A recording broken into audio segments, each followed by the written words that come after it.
జై జవాన్ జై కిసాన్ నినాదాన్ని ఎవరు ఇచ్చారు? జవాబు లాల్ బహదూర్ శాస్త్రి.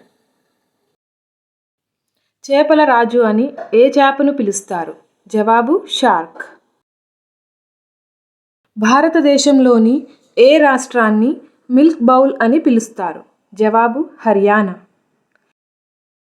ఒంటె ఏ దేశ జాతీయ జంతువు? జవాబు కువైట్.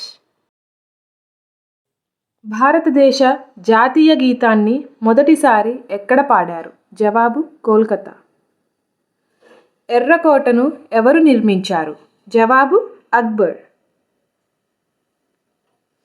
స్విట్జర్లాండ్ ఆఫ్ ఇండియా అని ఏ రాష్ట్రాన్ని పిలుస్తారు? జవాబు కాశ్మీర్. పుట్టిన తర్వాత కూడా 2 నెలలు నిద్రించే జంతువు ఏది? జవాబు ఎలుగుబంటి. శరీరంలోని ఏ భాగం అవసరాన్ని బట్టి పెద్దదిగా లేదా చిన్నదిగా మారుతుంది? జవాబు రెటీనా.